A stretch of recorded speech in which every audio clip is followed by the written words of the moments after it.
Breann McGregor.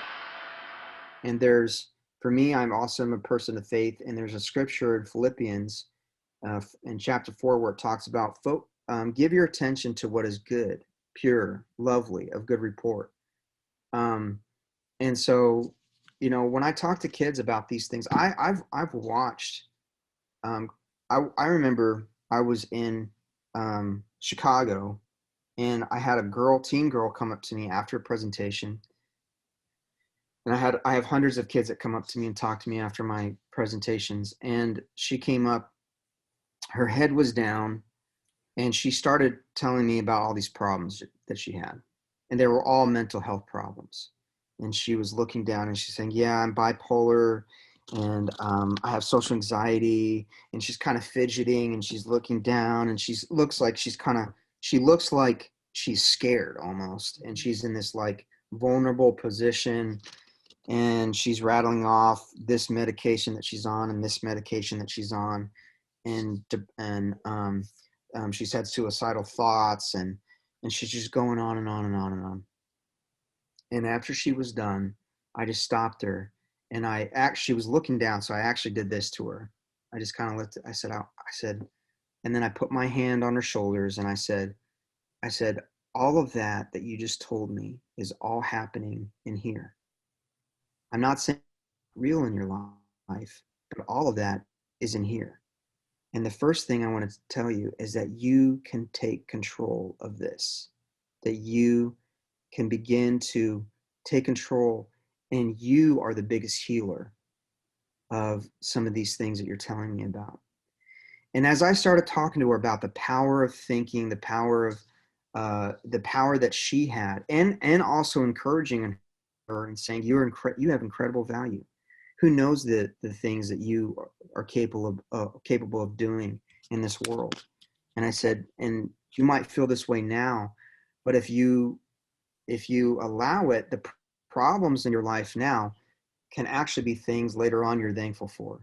They're the very things that make you strong in that area. Right. I mean, my story is the worst thing that happened to me, having friends killed next to me, losing my sister, is now my greatest strength. I now use that as a place. It emboldens me to be courageous, to talk to teens about life principles. Mm-hmm. So the very thing that could have killed me is now become my greatest strength. And so the same is true for everybody. The things that can crush you, if you deal with them the right way, they become the very areas of expertise in your life. You know, something that one of my therapist shared with me, and I found this really, really helpful. He said, Breann, when you are angry, you're living in the past. When you are anxious, you're living in the future. When you're happy, you're living in the present. So I know now when I start to feel something, I try to be very conscious and mindful of what I am feeding myself, what I'm allowing into my life, inner circle, energy that's coming in. And so I try to remain present in the sense that I don't like to have my phone on me either. I will put out messages, I will check emails or whatnot, but then I get off, because when I'm on my phone, I'm not fully aware of what's going on here. And so when I am fully present, I do enjoy those who are around me, and I enjoy myself. And when those feelings come up and I start to think about, I'm anxious about this, what about this? That's when I'm worried about the future. Well, guess what, Breann? You can't do anything about the future. You worrying about it right now, what is that going to do? Is it going to change it? No. So what can you do right now? I have to have faith in what will be. I don't know how tomorrow's going to happen. I don't know, where I'm going to go next week. I mean, I've been displaced for over a year, about almost a year, and I don't know, but I have faith that wherever I am supposed to go, I will get there safely. I have to just trust in my path and just keep putting one foot in front of the other. And when I have the emotions of being angry and sad, I very much am able to now go back, like I can think, like stop what I'm doing and say, Breann, why are you angry? Why did something my mother said or something my husband said make me angry? And I can sit back and think about it and actually go back to the root of where that anger stems from. And it does most of the time come from childhood. And I'm like, oh God, like this that happened in my life is very much affected me. And I validate that feeling. Like, you know what? Yes, what happened sucks. It sucks. I also allow myself to go through the emotions of it. And then I let it go. And then I just know that the anger is me living in my past. When I'm Yeah. sad, I'm just thinking of past things and Yeah. things that have made me angry and that I haven't let go.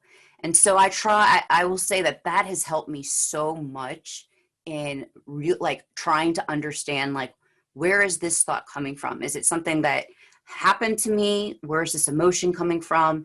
And I know that once you're able to, I think the most important thing for anyone is to just to validate how you feel. If you feel a certain way, you feel that way, and validate that. Don't say, oh God, I'm not sad, because that's going to just build up.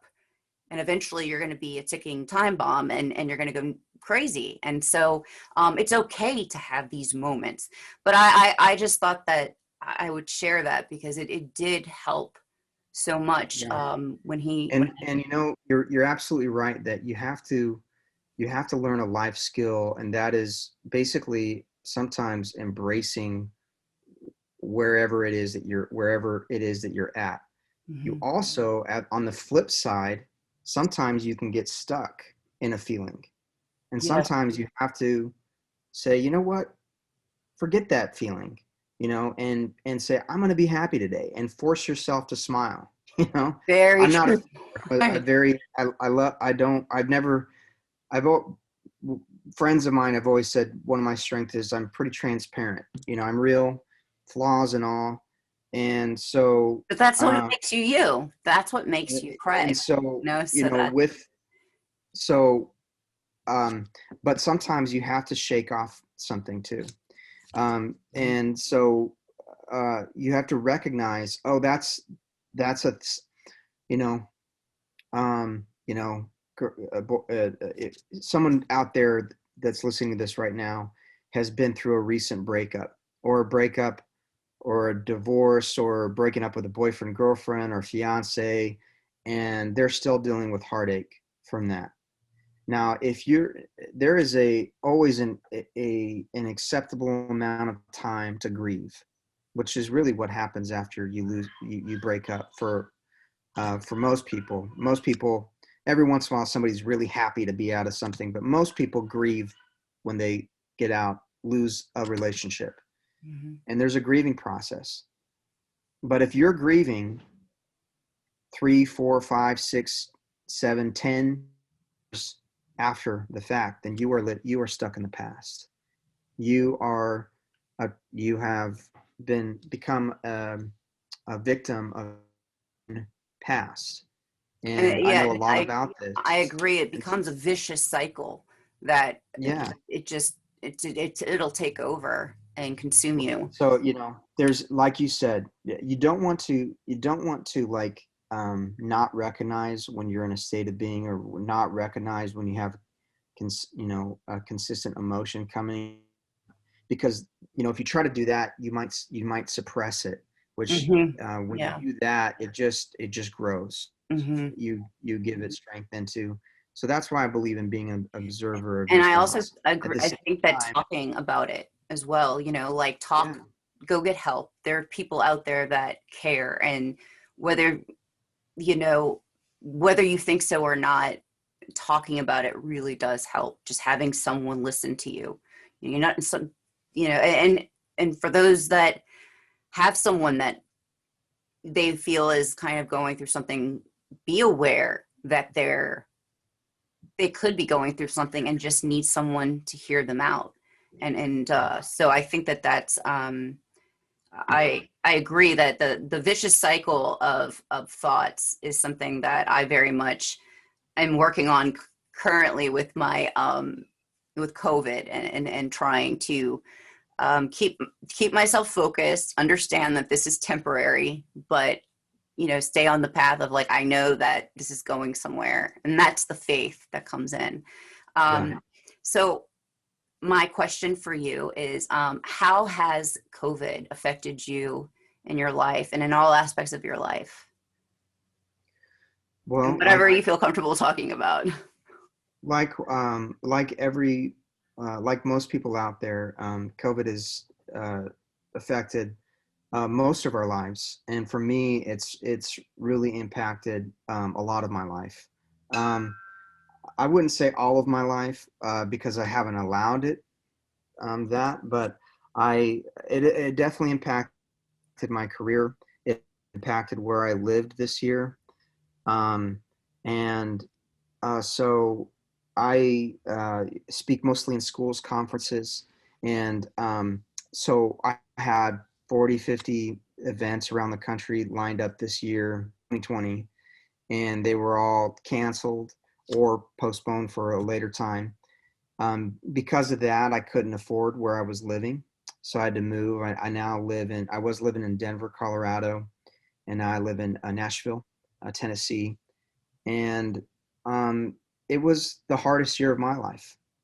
Uh, I I have had depression this year, serious depression, and coming into 2021, I decided that I was going to let go of some of the sadness that I was dealing with, and some of the heaviness that I was dealing with.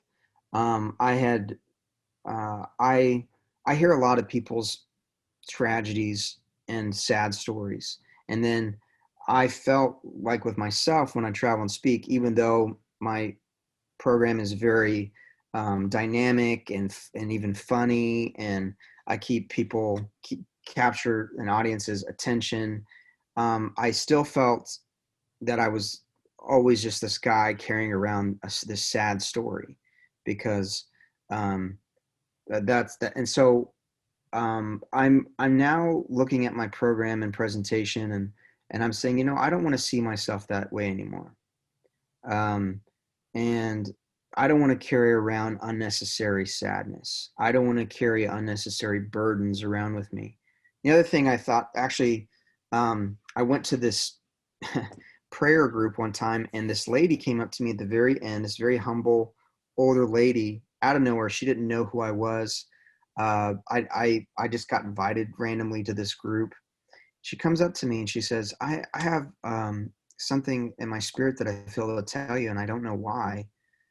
And she said, but I feel like this is from God to you. And she put her hand on my shoulder and she said, why so sad, son?